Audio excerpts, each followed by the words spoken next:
Be ready. 10 seconds. 5 seconds.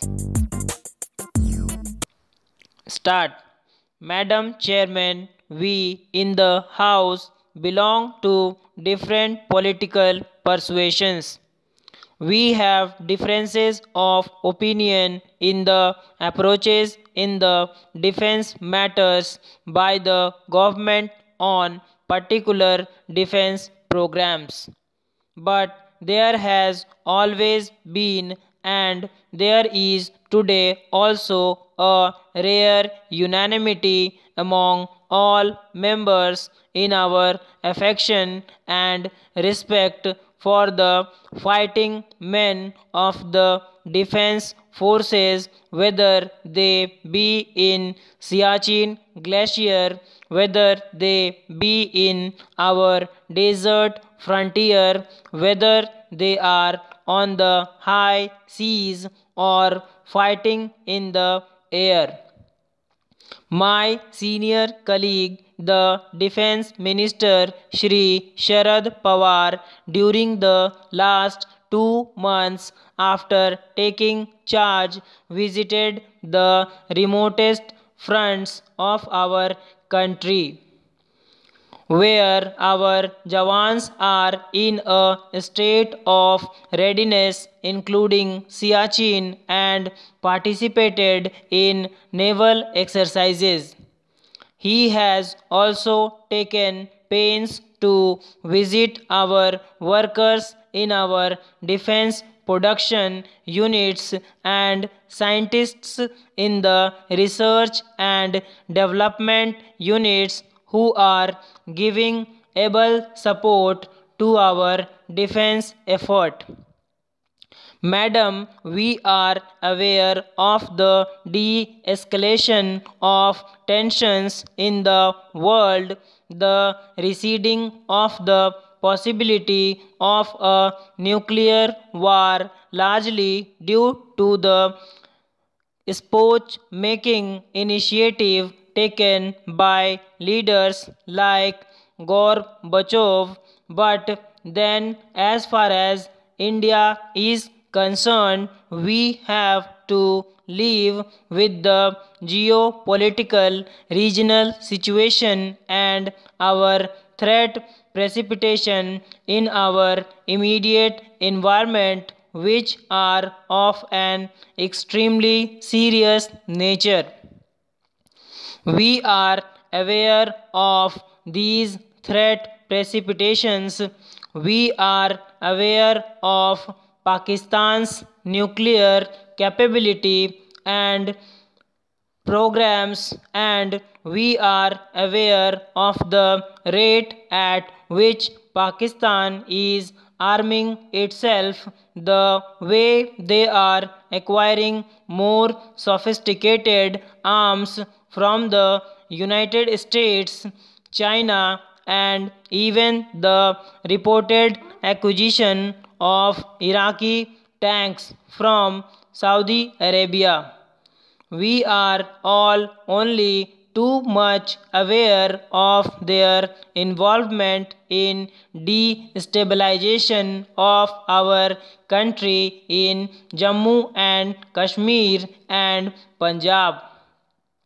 We are also aware of the military developments in China. I do not want to go into the details, but I would like to assure the honorable members that a very detailed and systematic assessment of the strategic and technological environment faced by this country has already been prepared by the defense planning staff and the concerned ministries, including the Ministry of External Affairs. It is in a process of detailed discussion in the Ministry of Defense.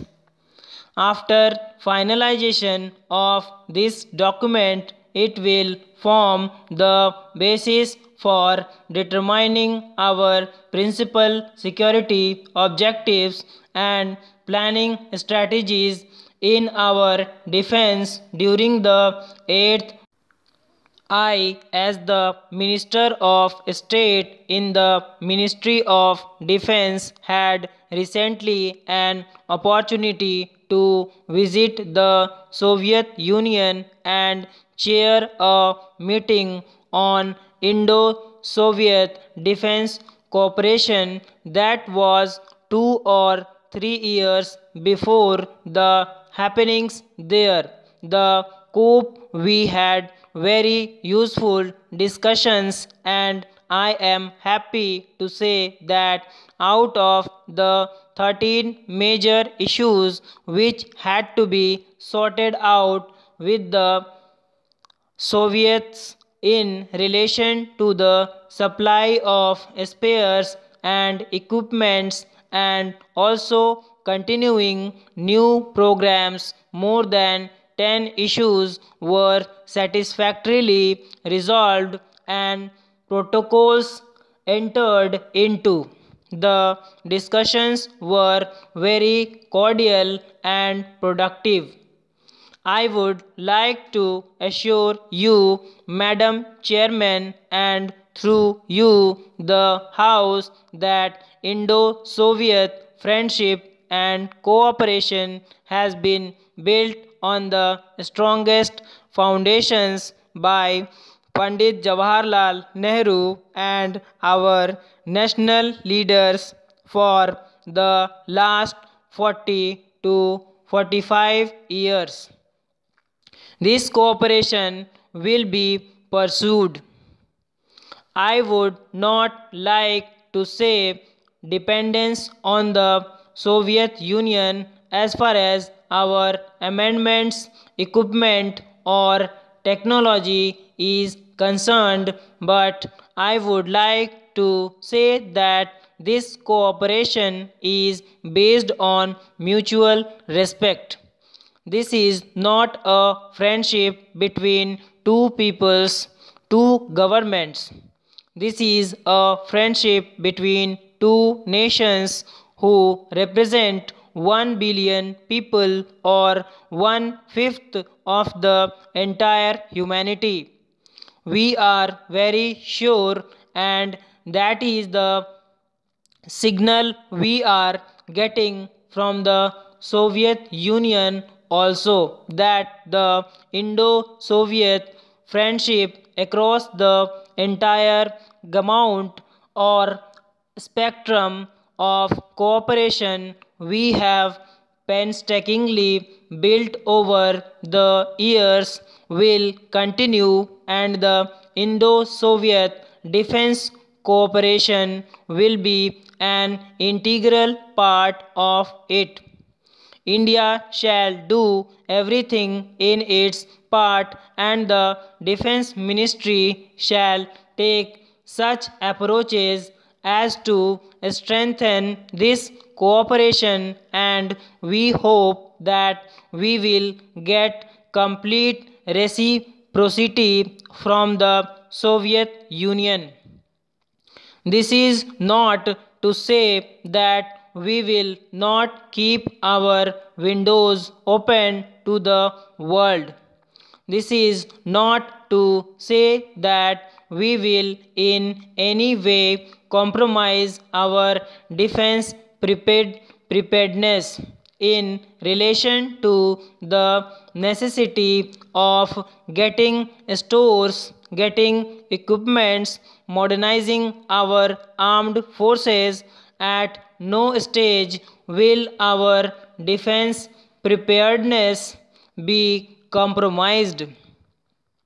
Madam Chairperson, we are all aware of the constraints of the defense budget.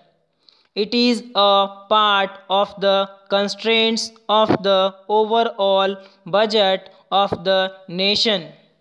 This year, the defense budget has been enhanced by 3% over the budget estimated of 1990-91. This is less than the amount suggested by the Committee on Defense Expenditure, which was formed to curtail defense expenditure. This is much less than the demands projected by the services and the agencies under this ministry. Thanks for watching. Do like, subscribe, don't forget to press the bell icon.